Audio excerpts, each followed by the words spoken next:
Hello दोस्तों, कैसे हैं आप सब। मैं तो एकदम मस्त हूँ। आर्यन इंस्टीट्यूट के यूट्यूब चैनल पर आप सभी का बहुत बहुत स्वागत है। दोस्तों देखिए, पिछली वीडियो में हम पढ़े हुए थे फंक्शनल ग्रुप के बारे में, जहाँ पे हमने हेलो ग्रुप के बारे में पढ़ा हुआ था, अल्कोहल के बारे में पढ़ा हुआ था और एक और पढ़ा हुआ था वहाँ पे एल्डिहाइड के बारे में भी पढ़ा हुआ था। तो आज देखिए क्लास 10 के कार्बन एंड कंपाउंड चैप्टर में चैप्टर नंबर 4 कार्बन कंपाउंड में दो फंक्शनल ग्रुप और बचे हुए हैं। हम उस पर आज चर्चा करने वाले हैं, कीटोन और कार्बोक्सिलिक एसिड पर। अगर फिर समय बचता है तो हम आगे बात करेंगे। ठीक, तो चलिए अब हम देख लेते हैं। सबसे पहले देखिए कीटोन है क्या। कीटोन देखिए, जैसे हमने हेलो ग्रुप पढ़ा हुआ था, वहां पे क्लोरीन, फ्लोरीन, ब्रोमीन, आयोडीन था।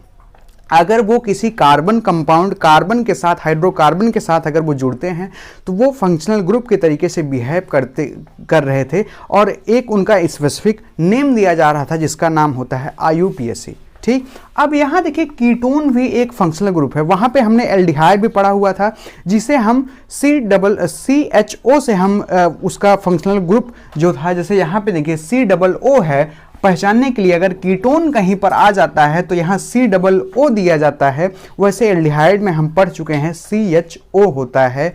और देखिए अब यहाँ हम शुरू करते हैं कीटोन और कार्बोक्सिलिक एसिड की तरफ हम चलते हैं। तो यहाँ देखिए कीटोन है। कीटोन के पास अगर हम देखें कहीं भी कोई कार्बन कंपाउंड है, कोई कार्बन कंपाउंड है, हाइड्रोकार्बन है, अगर वहाँ पे CO ग्रुप जुड़ा हुआ है, अगर वहाँ पे CO ग्रुप जुड़ा हुआ है तो हमेशा समझ लीजिए वो कीटोन फंक्शनल ग्रुप का है। किस फंक्शनल ग्रुप का है? कीटोन फंक्शनल ग्रुप का है। और अगर IUPAC इसकी लिखें तो इसके लास्ट में वहाँ जैसे अल्कोहल था तो OL लिखा जाता था, एल्डिहाइड था तो AL लिखा जाता था। और यहाँ क्या लिखा जाएगा? यहाँ अगर कीटोन कहीं फंक्शनल ग्रुप के तरीके से बिहेव करता है तो यहाँ पे ON लिखा जाता है।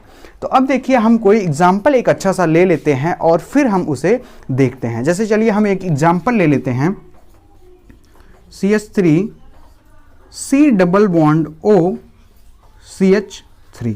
हम ये एग्जाम्पल ले लेते हैं। ये देखिए यहाँ पे कीटोन ग्रुप बीच में लगा हुआ है। अब हम क्या करेंगे? अब हम इसके IUPAC पर बात करेंगे। इसकी IUPAC क्या होगी और इसके कॉमन नेम की बात करेंगे। इसका कॉमन नेम क्या होगा? तो चलिए हम देख लेते हैं। अगर हम इसके IUPAC की बात करें, IUPAC की बात करें और कॉमन नेम की बात करें, कॉमन नेम की बात करें तो क्या क्या होगा, दोनों पे आज हम चर्चा करने वाले हैं।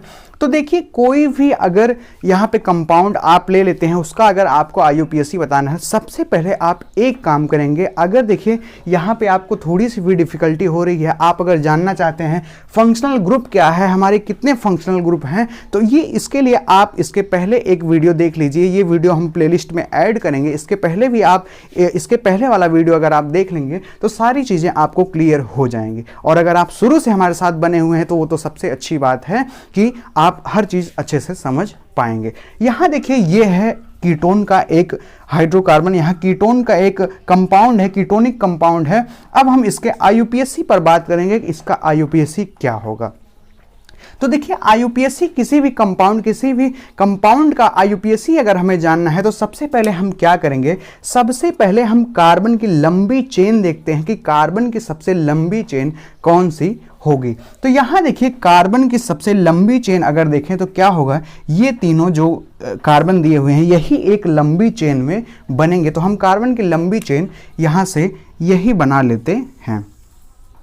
ये देखिए कार्बन की एक लंबी चेन यहाँ पे बन चुकी है।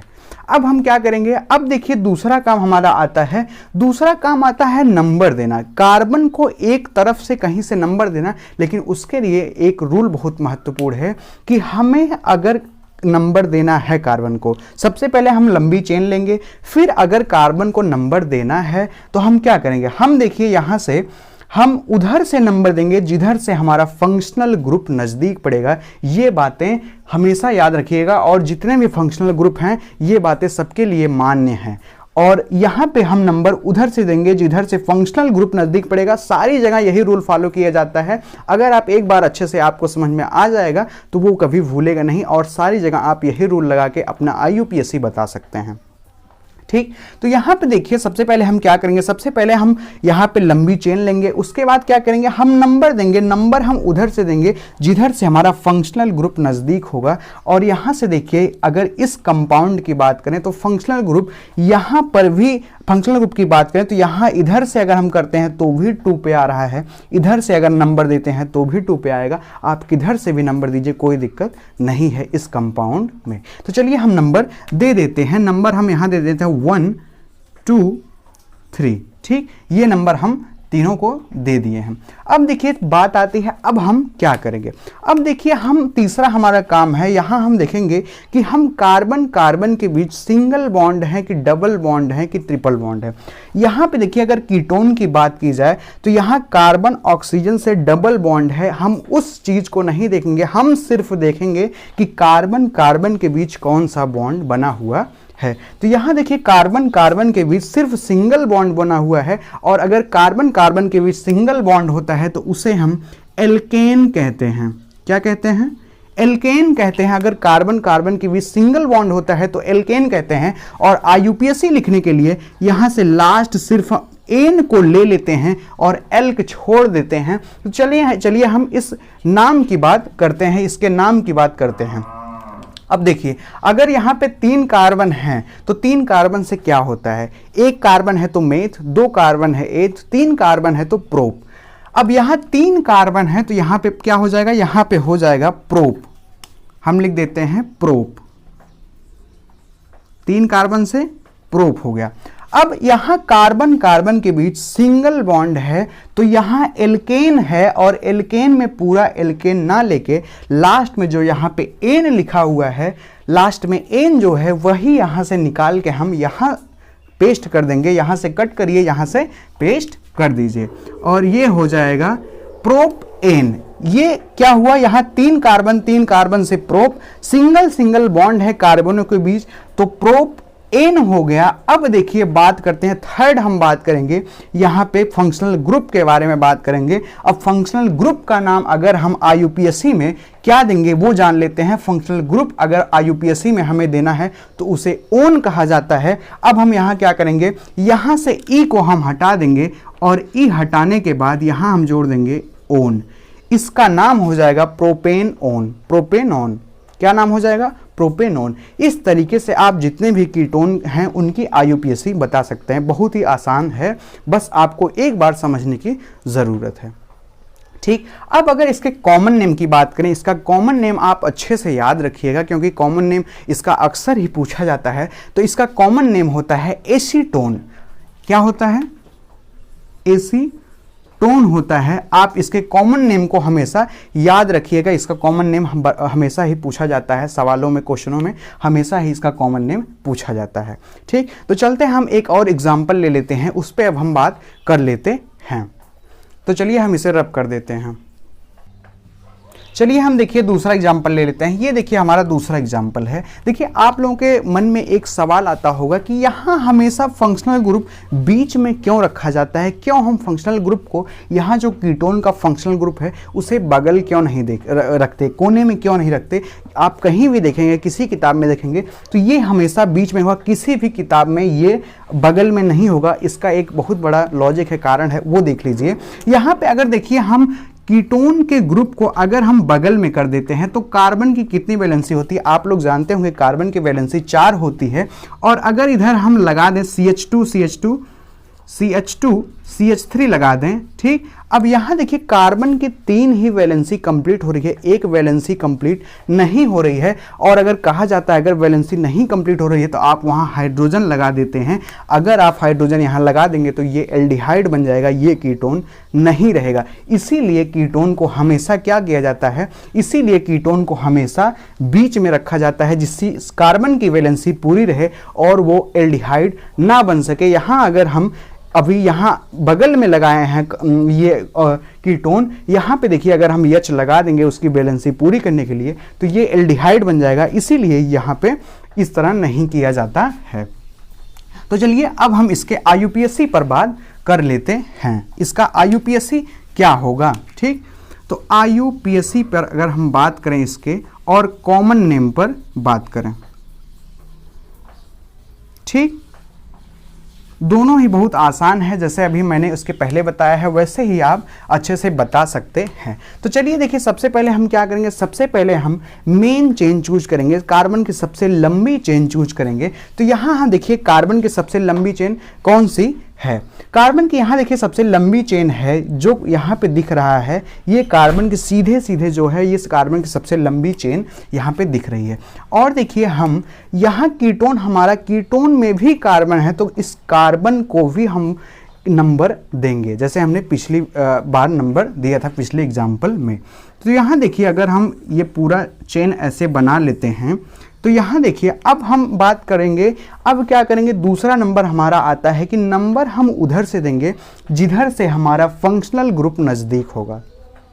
तो फंक्शनल ग्रुप हमारा किधर से नज़दीक है, अगर इधर से जाएंगे तो सेकंड पे फंक्शनल ग्रुप पड़ा है, सेकंड कार्बन पे ही फंक्शनल ग्रुप पड़ा है, सेकंड नंबर पर ही फंक्शनल ग्रुप पड़ा है, और इधर से जाएंगे तो 1 2 3 4 फोर्थ नंबर पर फंक्शनल ग्रुप पड़ रहा है।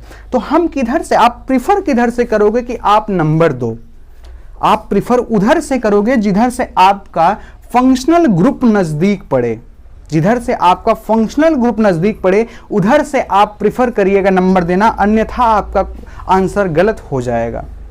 ठीक, तो यहां देखिए अब हम क्या करेंगे, अब हम नंबर इधर से ही देना शुरू करेंगे, 1 2 3 4 5। ठीक, 1 2 3 4 5। यहाँ कितनी लंबी चेन है, यहाँ 5 कार्बन की चेन है, और 5 कार्बन से पेंटेन होता है। अगर 5 कार्बन सिंगल सिंगल बॉन्ड से जुड़े हुए हैं तो पेंटेन होता है, 5 कार्बन से पेंट होता है, तो हम यहाँ लिख देते हैं पेंट। क्या लिख देते हैं, पेंट। हमने पेंट लिख दिया। अब देखिए क्या है, पेंट लिख दिया तो ठीक है, लेकिन यहां कार्बन कार्बन के बीच देखेंगे, अगर कार्बन कार्बन के बीच सिंगल बॉन्ड है तो एन रहेगा, कहीं पर भी अगर डबल बॉन्ड है तो इन रहेगा, कहीं पर भी अगर ट्रिपल बॉन्ड है तो आइन रहेगा। ठीक, यहां पे कार्बन कार्बन के बीच सिर्फ हम देखेंगे, ना कि कार्बन ऑक्सीजन के बीच देखेंगे।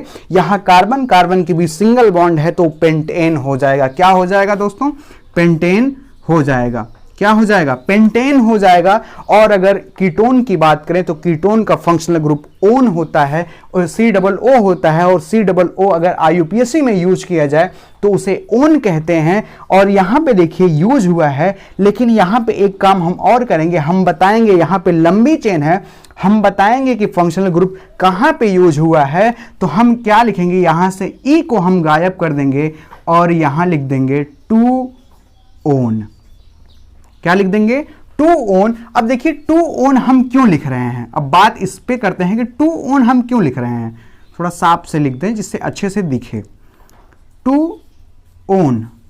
ठीक, 2 ओन हम यहां क्यों लिख रहे हैं। अब देखिए 2 ओन इसलिए लिख रहे हैं क्योंकि यहां पे पता चलेगा कि हमारा फंक्शनल ग्रुप किस नंबर पर लगा हुआ है।